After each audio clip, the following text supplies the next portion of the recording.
오늘이라 불리는 시간이란 제목으로 함께 말씀을 나누겠습니다. 오늘 본문에도 오늘이라는 단어가 몇 번 나오는데 우리는 오늘이라는 말을 자주 듣죠. 오늘 하루도 파이팅, 오늘을 즐겨라, 오늘만 산다. 오늘이라는 말은 더 이상 우리에게 심각하게 들리지 않는 것처럼 보입니다. 오늘 꽤나 감정적인 촉구로 들리는 그런 위험성도 있는데, 오늘 순종하라, 오늘 결단하라, 그러면 성도들이 속으로 느끼기를 또 그 말이네, 오늘 순종, 이거 다 아는 얘기 아니야? 이렇게 생각하기가 쉽습니다. 그러나 오늘이라는 단어를 가볍게 여겨서는 안 됩니다. 오히려 굉장히 무게 있는 중요한 단어로서 인식하는 것이 필요합니다. 성경에 일렀을 때 오늘 너희가 그의 음성을 듣거든 경노하시게 하던 것 같이 너희 마음을 완고하게 하지 말라. 이 말씀은 잘해보자, 우리 한번 잘해보자 이런 권면이 아니라 그렇게 하면 안 된다라는 경고의 말씀으로 들어야 하는 겁니다. 시편 95편의 말씀을 인용하고 있는데, 이 말씀은 광야 세대를 향하신 하나님의 탄식이 그 주제입니다. 거기서 너희 열조가 나를 시험하여 증험하고 40년 동안 나의 행사를 보았느니라. 그러므로 내가 이 세대에게 노하여 이르기를 그들이 항상 마음이 미혹되어 내 길을 알지 못하는도다 하였고, 굉장히 중요한 사실 하나는 광야의 이스라엘 백성들은 하나님을 몰랐던 사람들이 아닙니다. 그들은 출애굽을 경험했습니다. 홍해를 건넜고 만나를 먹었습니다. 불기둥과 구름기둥을 보았습니다. 그런데도 하나님께서는 말씀하시기를 내 길을 알지 못하였도다. 그러니까 이 알다라는 것은 정보의 문제가 아니라 신뢰의 문제인 것을 잊지 말아야 합니다. 게르하르트 폰 나드라는 신학자가 말한 것처럼 이스라엘의 광야의 불순종은 이스라엘의 죄는 율법을 몰랐기 때문이 아니라 지금 여기서 하나님을 신뢰하지 않았기 때문이다. 문제는 오늘이라는 시간에 과거의 은혜는 기억했지만 오늘이라는 상황 속에서 하나님을 신뢰하지 않았다는 사실입니다.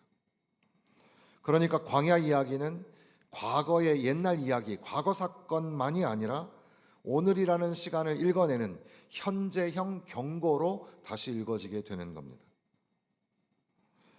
히브리서의 중요한 주제, 오늘 이 본문과 관련하여서 중요한 질문은 순종할 것인가 순종하지 않을 것인가의 문제가 아닙니다.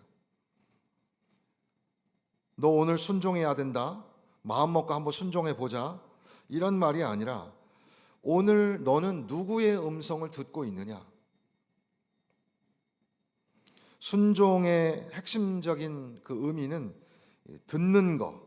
오늘 너희가 그의 음성을 듣거든 그랬는데, 영어에서 그 순종이라는 오베디언스라는 말도 라틴어에서 왔는데 오보에디레라는 말에서 왔습니다. 귀 기울이다, 경청하다, 이런 말이죠. 로안 윌리엄스가 말한 것처럼 순종은 무엇을 하느냐의 문제가 아니라 어떤 목소리가 나를 규정하느냐의 문제입니다. 그러니까 뭘 많이 해야지 순종이라고 생각하시면 안 되고, 나는 누구의 목소리를 따르고 있느냐가 중요한 거죠. 그러니까 순종하지 않는 사람은 없다고 해도 과언이 아니죠. 우리는 모두 무언가에 순종하며 살아가고 있는 겁니다. 성적인 거에, 또는 뭐 어떤 성공에 대한 압박, 남들과 비교하는 시선, 두려움, 안전과 평안과 평탄, 또는 세상의 속도, 하여튼 어딘가에 우리는 순종하며 살아가고 있다는 겁니다. 그러니까 광야의 이스라엘 백성도 하나님을 거부한, 그러니까 불순종도 있지만 눈에 보이는 현실의 목소리에 순종했다고도 볼 수 있겠죠. 우리는 흔히 말하기를 오늘 선택해야 된다 이렇게 말하지만 성경은 오늘 모든 것들이 드러난다 이렇게 표현합니다. 3장 13절에 보면 죄의 유혹으로 너희 중에 누구든지 마음이 완고하게 되지 않도록 하라. 오늘이라는 시간에 우리 안에 마음의 완고함, 강팍함, 이런 것들이 생기지 않도록 주의하라는 겁니다. 마음이 강팍해진다는 건 어느 날 갑자기 일어나는 일이 아닙니다. 미루다 보면, 흘려보내다 보면, 익숙해지고 둔감해지다 보면 그런 결과로 나타나는 게 강팍함이죠. 그래서 한동안 히트였던 그 한나 아렌트라는 작가의 예루살렘의 아히만이라는 책이 있지 않습니까? 그러니까 당시에 히틀러 휘하에서 유대인들을 고문했던 그 장교의 재판에 관한 이야기인데, 결국 그 작가가 악이 뭐냐?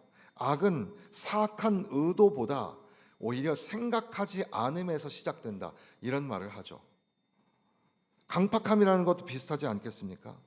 오늘 무반응으로, 무책임으로, 무응답으로 그렇게 있는 것이 내일의 완악함이 되고 완고함이 되는 겁니다. 오늘은 단순히 미래를 결정하는 시간이 아니라 지금까지 내가 무엇을 믿고 왔는지가 드러나는 시간, 오늘 우리가 강팍하여져 있는가, 이것을 보게 되는 시간입니다. 여러분, 카르페 디엠이라는 말 아시죠? 카르페 디엠이라는 말이 있는데, 카르페 디엠은 로마의 시인이었던 호라티우스가 한 시 구절입니다.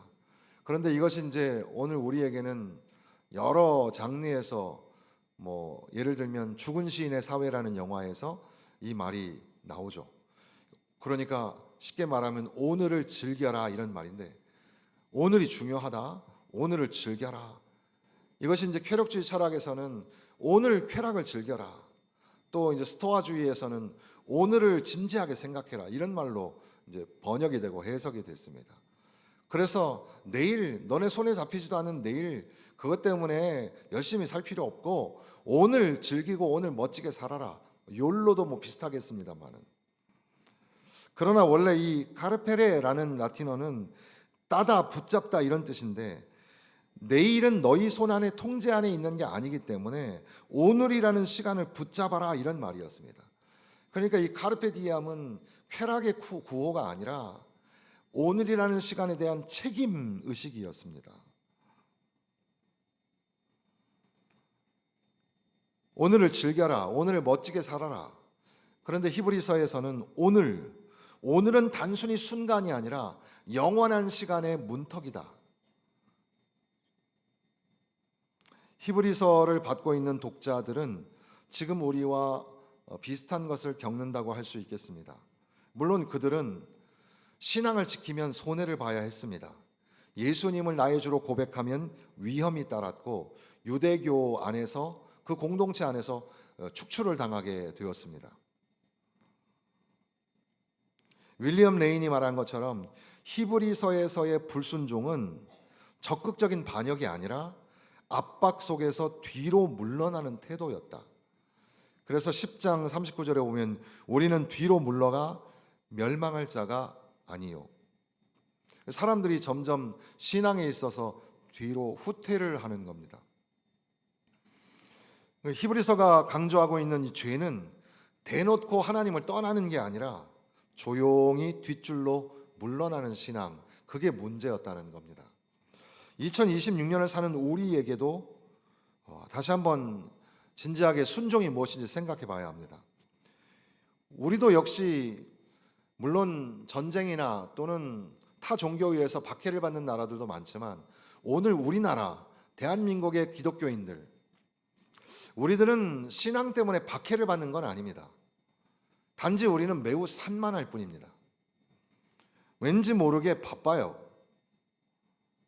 예배 시간 지키기가 어려워요. 너무 많은 정보, 너무 많은 목소리, 너무 빠른 속도, 정신이 하나도 없는 겁니다.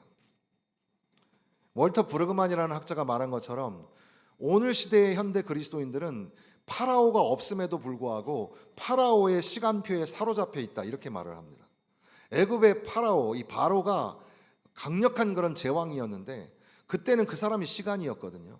근데 오늘날에는 바로가 없는데도 불구하고 그 바로의 시간표에 사로잡혀서 살아간다는 겁니다. 우리는 매일 그 12시간, 24시간 똑딱똑딱 거기에 갇혀서 살아가고 있는 겁니다.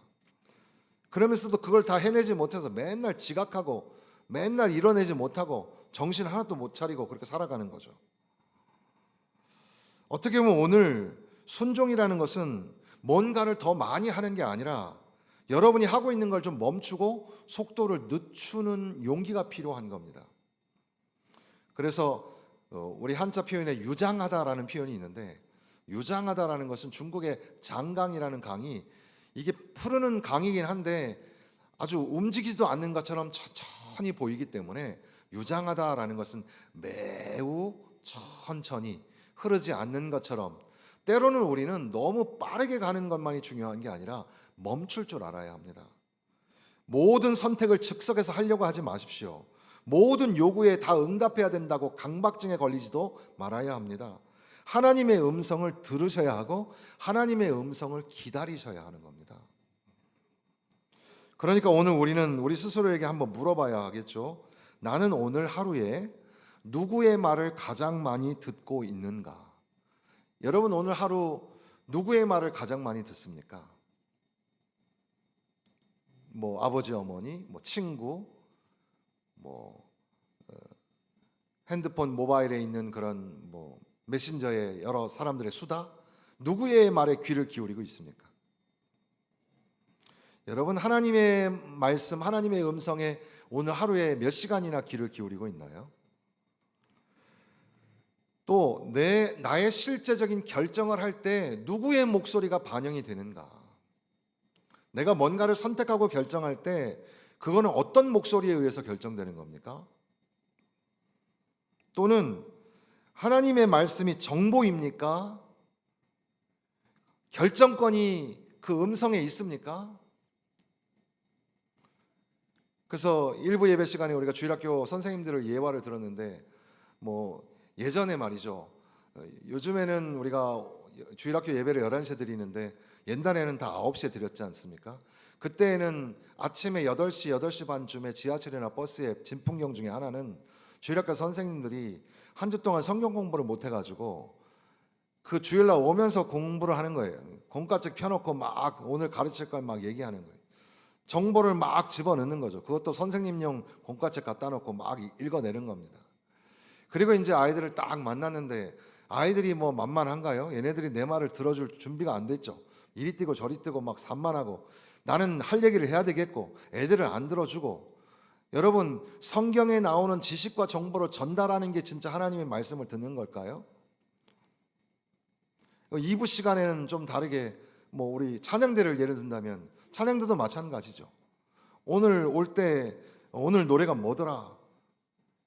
이거 찬양곡집 자체가 또 들고 다니기 무거운 거니까는 이제 교회에 비치가 되어 있으니까는 그 노래를 갖다가 한 주간에 연습할 시간이 필요한데, 요즘에는 그래도 이제 인터넷으로 또는 그 음악을 연습할 수 있도록 안내를 많이 해주거든요. 그걸 가지고 연습을 하는 사람은 다행이지만, 그렇지 못하고 말씀에 묵상도 없이 정신이 하나도 없는 상태에서 와서 그냥 노래만 부르고 찬양대 노래 딱 끝나면 아이고 내 할 일 다 했다 그러고 딱 쉬는 거죠. 하나님의 음성을 듣고 있는가요? 하나님의 말씀을 묵상하고 오신 거 맞아요? 순종이라는 건 무엇을 더 할까의 문제가 아니라 누구에게 결정권을 주는가의 문제입니다. 오직 오늘이라 일컫는 동안에 매일 피차 권면하여 너희 중에 누구든지 죄의 유혹으로 완고하게 되지 않도록 하라. 오늘, 오늘이라는 말, 헬라어에는 헤메라라는 말이 헤메라, 날이라는 뜻이 헤메라예요. 그래서 외울 때 맨날 헤매는 게 헤메라다 이렇게 외우는데, 헤메라에서 나온 단어 세메론이라고 하면 이게 오늘이에요. 오늘. 이 단어는 단순히 24시간을 의미하는 게 아닙니다. 이것은 하나님의 음성이 여전히 울리고 있는 은혜의 시간입니다. 그러니까 오늘 시간이 남아 있다는 뜻, 오늘이라고 불리워지는 시간이라는 뜻은 아직 마음이 굳어지지 않은 시간이란 뜻이에요. 하나님의 말씀이 울려지고 있으니 아직 마음이 굳어지지 않은 시간. 그 시간, 그 오늘에 권면하라. 이 권면하라라는 말은 몇 번 우리가 설명을 들었죠. 이 파라클레이테, 보혜사라는 말이 파라클레이토스니까 비슷한 어원을 가지고 있습니다. 격려하다, 가까이 불러 말하다, 곁에 서서 붙잡아주다, 위로하면서 방향을 잡아주다. 서로 피차에 권면하라라는 말은 서로를 심판하라는 뜻이 아니라 성령의 방식으로 서로 곁에 서 있으라 이런 말이거든요. 서로라는 말은 함께라는 말이죠. 개인에게만 말하는 게 아니라 공동체를 전제하는 겁니다. 결국 우리는 키에르케고르가 말한 것처럼 하나님 앞에 선 단독자, 그러니까 항상 우리는 홀로 선 존재가 되겠지만, 그러나 신앙의 결론은 절대로 혼자가 아닙니다. 신앙이 완성되기 위해서는 공동체가 필요한 겁니다.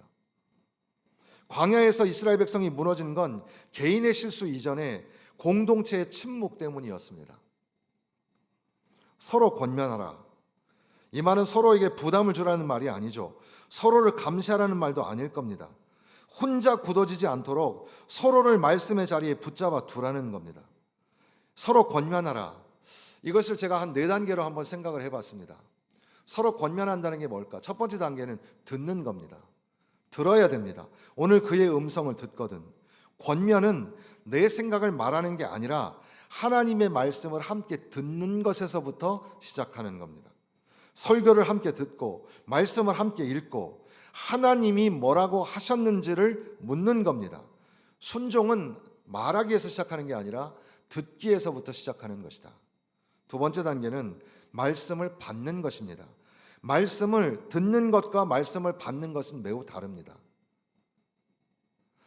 그래서 말씀을 받는 것을 신학적 용어로 수납한다고 하기도 합니다. 말씀을 받는다는 것은 방어하지 않고 변명하지 않고 내 삶에 들어오도록 허락한다는 뜻입니다. 히브리서가 말하는 강팍함, 완고함은 말씀을 거부하는 게 아니라 말씀을 듣지 않고 들은 후에도 흘려보내는 것을 의미하죠. 세 번째 단계는 말씀을 나누는 것. 서로 권면하라. 이것은 서로에게 정답을 주라는 말이 아니라 오늘 말씀 들을 때 나는 이 부분에서 흔들렸어. 오늘 이 말씀 들을 때 나는 여기에서 조금 불편하고 조금 가책이 들었어. 이 말씀이 오늘 내 삶에 이렇게 살라고 들려. 말씀 나눔은 강해 보이기 위한 시간이 아니라 나의 연약함을 드러내는 안전함입니다. 내가 연약하다는 것을 고백할 때 비로소 우리는 주님 안에서 안전함을 보장받게 되는 겁니다. 네 번째 단계는 말씀으로 권하는 것이죠. 권면이라는 것은 잘해봐, 더 노력해야 돼, 이게 권면이 아니에요. 자, 우리 그러니까 말씀으로 돌아가자. 예수님께로 돌아가자. 예수님을 떠나지 말자. 히브리서 전체의 주제가 뭡니까? 탁월하신 그리스도입니다. 천사보다 탁월하신 예수 그리스도, 모세보다 탁월하신 예수 그리스도, 아론의 반열의 제사장보다 탁월하신 대제사장이신 예수 그리스도, 성막과 제사보다 탁월하신 예수 그리스도. 그러니까 예수 그리스도가 중요하죠. 예수님을 바라봐야 합니다. 예수님을 모셔야 하고 예수님과 동행해야 합니다. 서로 권면한다는 것은 어떤 상황에서도 예수로 충분하다. 예수와 동행하자. 오늘이라고 불리는 이 짧은 시간 안에 서로를 붙잡고 권면해야 합니다. 서로 판단하지 말고, 서로 재촉하지 말고, 서로 포기하지 말고 예수 그리스도께로 서로를 다시 데려가는 것, 그것이 서로 권면하라는 뜻이죠. 오늘이라고 불리는 동안에 우리가 서로에게 해줄 수 있는 가장 큰 권면이 뭡니까? 예수님에게로 돌아가자. 예수에게로 돌아가자. 그분이 우리의 시작이고 그분이 우리의 오늘이고 예수가 바로 끝이고 완성이시기 때문입니다. 14절에 보면 우리가 시작할 때에 확신한 것을 끝까지 견고히 잡고 있으면 그리스도와 함께 참여한 자가 되리라. 예수 그리스도와 함께 참여한 자, 그러나 예수 그리스도와 함께 이미 참여한 자가 되었다라는 선언입니다. 시작할 때의 확신이라는 건 뭡니까? 처음의 확신인데 이것은 단순한 감정이나 결심이 아니에요. 삶을 떠받치고 있는 토대와 실체, 근거입니다. 믿음은 바라는 것들의 실상이라고 하는데 바로 믿음. 그러니까 시작할 때의 확신이라는 것은 초창기 믿었을 때의 막 뜨거웠던 감정이 아니라, 물론 그것도 포함이 되겠지만 내 삶을 예수께 걸겠다고 정하였던 근본적인 방향성, 바로 그것이 처음 시작한 확신입니다. 여기 히브리서를 읽고 있는 독자들은 이미 신앙을 고백한 겁니다. 예수님을 고백했고 공동체 안에 들어왔고 박해도 견뎌냈습니다. 문제는 뭐냐 하면 지금도 오늘이라는 이 지금이라는 시간에 그 확신이 당신의 삶의 중심에 자리하고 있는가? 그러니까 반복해서 경고하고 있는 것은 타락하는 게 문제가 아니라 후퇴하고 있다는 겁니다. 믿음을 버리는 게 문제가 아니라 믿음을 자꾸 주변부로 밀어내고 있다는 겁니다. 여러분들은 주님을 향한 신뢰와 믿음이 여러분의 삶의 중심에 있습니까? 아니면 옵션으로 필요할 때 붙였다가 또 불편하면 좀 떼어놨다가 이렇게 생활하고 계십니까? 끝까지 붙잡으라, 이 말은 더 세게 버텨라, 더 강해져라 이런 말이 아니라 견고하게 흔들리지 말아라 이런 말이죠. 붙잡고 있는 대상을 향한 신뢰성을 의미하는 겁니다. 끝까지 붙잡는다는 것은 더 세게 강한 의지를 가지고 붙잡아라 이런 말이 아니라 너가 지금 붙잡고 있는 예수 그리스도 그 대상을 바꾸지 마라. 계속해서 예수님을 붙잡아야 된다. 이 말씀을 하시는 겁니다. 혼자서는 자신이 뭘 붙잡고 있는지 모르니까 옆에서 서로 권면하면서 야, 너 지금 예수님 붙잡고 있는 거 맞아? 예수님 붙잡아야 돼. 지금 너가 붙잡고 있는 게 뭐야? 안전이야? 성공이야? 인정이야? 물질이야? 건강이야? 너는 뭘 붙잡고 살고 있니? 옆에 있는 분들에게 한번 물어보시겠습니다. 뭘 붙잡고 살고 계십니까? 무엇을 붙잡고 살고 계십니까? 한번 물어보세요. 설교 다 끝나갑니다. 한번 물어보세요. 뭘 붙잡고 살고 계십니까? 다시 한번 물어보세요. 예수님 붙잡고 살고 계십니까? 예수님 붙잡고 살고 계십니까? 히브리서는 우리에게 끝까지 잘해라, 떨어지지 말아라 이런 말이라기보단 그리스도와 함께 참여한 자로 살아라. 왜냐하면 너는 이미 그분의 것이기 때문이다. 우리는 붙잡아서 그리스도의 사람이 되는 게 아니라 그리스도의 사람이기 때문에 끝까지 붙잡으면서 살아가야 하는 존재입니다. 내가 처음에 나의 인생을 예수님에게 맡겼던 것처럼 오늘이라는 시간에 여전히 내 삶의 중심에 예수가 계시는가? 이것을 질문하는 거죠. 오늘이라는 시간이 참 중요하다고 할 수 있겠습니다.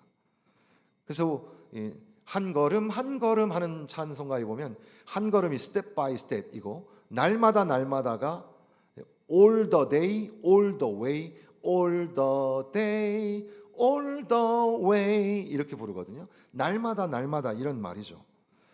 스페인어의 날이라는 단어가 디아이거든요. 디아.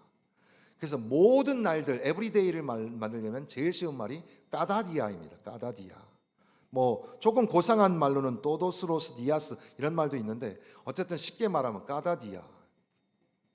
불어로 오늘이라는 말은 오조르디인데 제가 외국말 하니까 좀 제가 기억에 남게 하기 위해서 하는 말인데요.